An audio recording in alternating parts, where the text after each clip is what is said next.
اور آج جس ٹاپک پر میں نے آپ سے بات کرنی ہے وہ ٹاپک ہے اردو پیٹرن، سال اول اردو کا سلیبس کہ اردو کا پرچہ کس طرح آئے گا اور اس کے اندر کون کون سی چیزیں شامل ہوں گی، اور 100 نمبر کے اردو کے پیپر کے اندر یہ 100 نمبر کی ڈویژن کس طرح ہوگی۔ تو پیارے بچوں، سب سے پہلے سلیبس کے اوپر بات کرنے سے بھی پہلے میں اردو زبان اور اس سال اول کے اردو کے پرچے کی اہمیت کے حوالے سے آپ سے بات کروں گا کہ آپ لوگ جو ہے وہ ہمیشہ اردو کو نظر انداز کرتے ہیں اور سائنسز کے اوپر بھرپور انداز میں توجہ دیتے ہیں، جس کا فائدہ کم اور نقصان زیادہ ہوتا ہے۔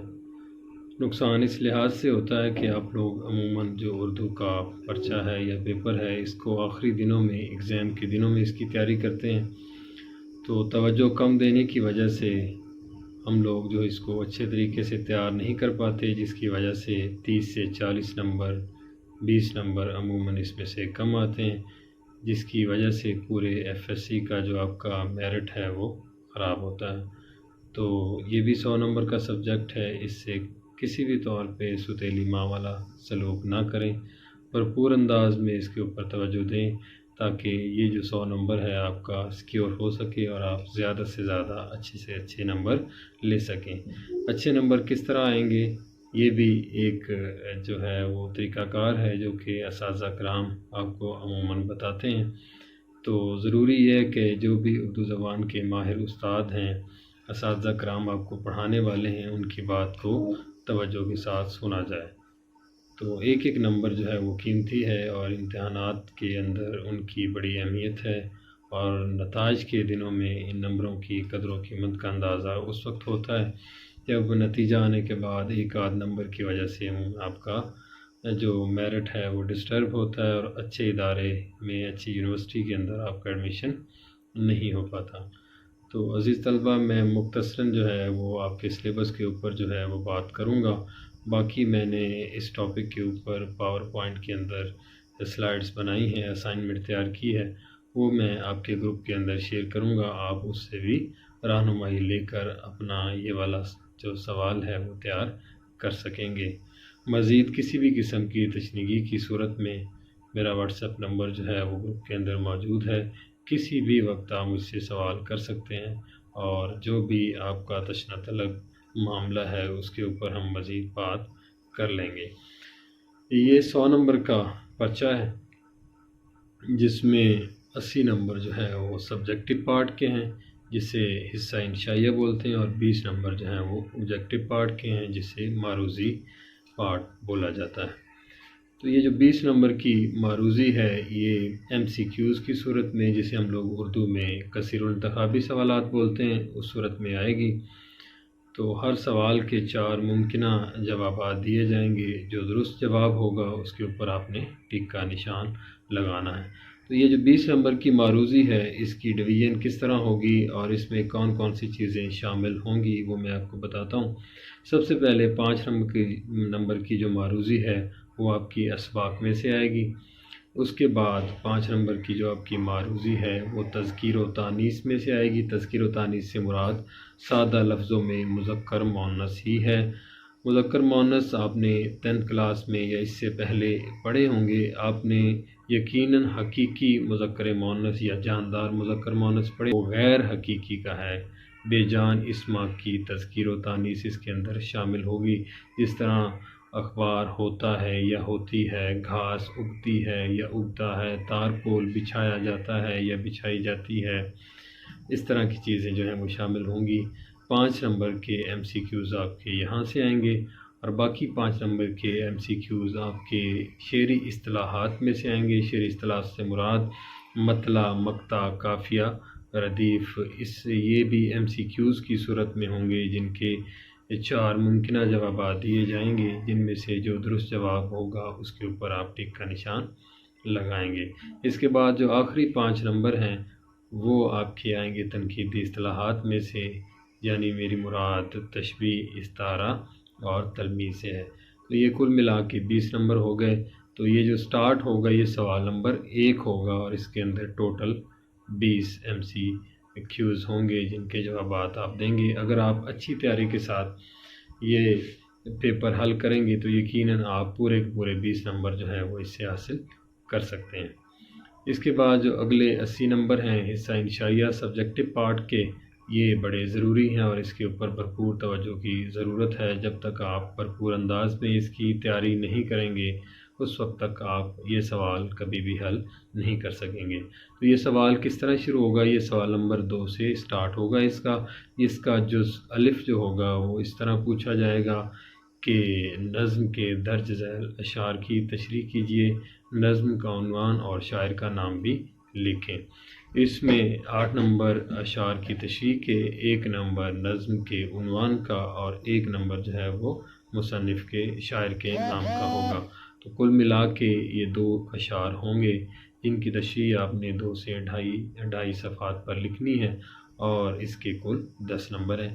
اس کا جو جز بے ہے وہ ہے حصہ غزل۔ وہ کس طرح آئے گا؟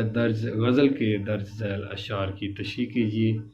عزیز طلباء، یہ 3 اشعار ہوں گے اور 3 نمبر کا ایک شعر ہوگا جس کی کم از کم تشریح آپ نے 2 صفحات پر لکھنی ہے۔ مزید برآں اس کے اندر حوالہ جات بھی شامل ہوں گے اور 1 نمبر جو ہے وہ شاعر کے نام کا ہوگا۔ تو کل ملا کے یہ 10 نمبر جو ہے وہ بنیں گے۔ اس کے بعد سوال نمبر 3 ہے سیاق و سباق کے حوالے سے پیراگراف کی تشریح کیجیے اور مصنف کا نام اور سبق کا عنوان بھی جو ہے وہ لکھیے۔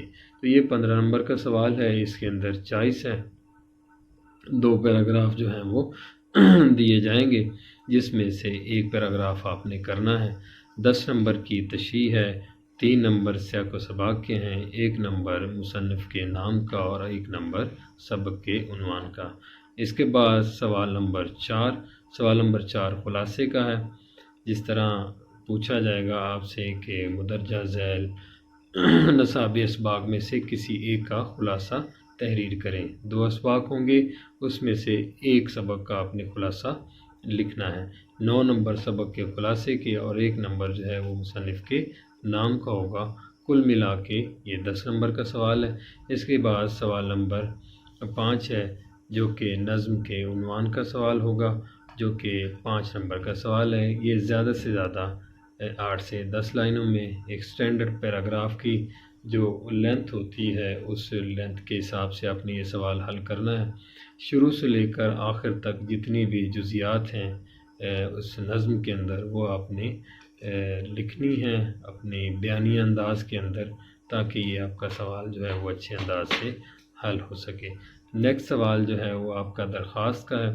اس میں چوائس جو ہے وہ ممتحن کے پاس ہے، یا وہ درخواست دے گا یا وہ رسید دے گا۔ اور ماضی کے تجربات کی روشنی میں زیادہ تر یہ دیکھنے میں آیا ہے کہ ممتحن جو ہے وہ زیادہ تر درخواست کے اوپر ہی فوکس کرتے ہیں اور 90% چانس ہوتا ہے کہ درخواست ہی امتحان میں آتی ہے، تو اس لیے درخواست کے اوپر زیادہ توجہ کی ضرورت ہے۔ یہ 10 نمبر کا سوال ہے۔ اس کے بعد نیکسٹ سوال جو ہے وہ آپ کا وہ بھی 10 نمبر کا ہے۔ وہ اس طرح پوچھا جائے گا کہ مدرجہ ذیل موضوع کے اوپر مکالمہ تحریر کریں۔ اس کے اندر آپشن ہے، چوائس ہے، یا آپ سے رودات پوچھی جائے گی۔ بعض اوقات بعض موقعوں پر اس کے اندر جو ہے وہ جو روزنامچہ ہے وہ بھی آ جاتا ہے، لیکن یہ بڑے ریئر چانسز ہیں، نایاب ہے کہ کبھی روزنامچہ جو ہے وہ آیا ہو۔ عموماً چوائس جو ہوتی ہے وہ مکالمے کے اندر اور رودات کے اندر ہوتی ہے۔ یہ دونوں سوال جو ہیں وہ 2 صفحات پر حل کیے جائیں گے۔ زیادہ تر بچے جو ہیں وہ فوکس کرتے ہیں مکالمے کے اوپر۔ مکالمہ میرے نزدیک لکھنا رودات کی نسبت تھوڑا سا مشکل ہے، کیونکہ اس کے اندر علامتوں کا تناسب جو ہے اس کا لحاظ رکھنا ضروری ہوتا ہے۔ اس کے بعد جو آپ کا آخری سوال ہوگا وہ تلخیص کا ہوگا، اور مدرجہ ذیل پیراگراف کی تلخیص کیجیے اور مناسب عنوانات بھی تجویز کیجیے۔ 2 نمبر عنوانات کے ہیں، اسی پیراگراف کو اچھے طریقے سے آپ نے پڑھنا ہے، اور پڑھنے کے بعد آپ نے اس پہ غور و فکر کرنی ہے کہ اس پیراگراف کا مناسب عنوان کیا تجویز کیا جا سکتا ہے۔ تو 8 نمبر کی تلخیص ہے۔ یہ سوال بالکل الٹ ہے پیراگراف کی تشریح کے، اس کے اندر آپ نے 1/3 جو ہے وہ عبارت کو بڑھانا ہوتا ہے اور اس کے اندر 1/3 جو ہے وہ کم کرنا ہوتا ہے۔ تو جو اردو زبان کے ماہر استاد ہیں وہ اس حوالے سے یہ بات کرتے ہیں کہ تلخیص کے اندر عموماً دریا کو کوزے کے اندر جو ہے وہ بند کر دیا جاتا ہے۔ تو یہ سوال بھی بڑا اہمیت کا حامل ہے اور اس کے اوپر بھی بڑی توجہ جو ہے وہ درکار ہے۔ تو یہ تمام چیزیں جو ہے وہ پریکٹیکلی سمجھانے والی ہیں۔ تو انشاءاللہ جب بھی ہمارا آمنا سامنا ہوگا تو یہ ساری چیزیں جو ہیں، یہ تمام سوالات جو ہیں وہ تفصیلاً جو ہے وہ ڈسکس کریں گے۔ اس کے علاوہ یہ جتنا سلیبس ہے یہ سارا میں نے پاور پوائنٹ کے اندر اس کی سلائڈز تیار کی ہیں، وہ بھی میں آپ سے شیئر کروں گا، اس کو آپ اچھے طریقے سے پڑھ لیں۔ مزید کسی چیز کی اگر آپ کو سمجھ نہ آئے تو واٹس ایپ نمبر کے اوپر آپ مجھ سے کسی بھی وقت رابطہ کر سکتے ہیں اور میں انشاءاللہ ہر موقع پر آپ کی رہنمائی کرنے کے لیے تیار ہوں اور دستیاب ہوں گا۔ والسلام، بہت شکریہ۔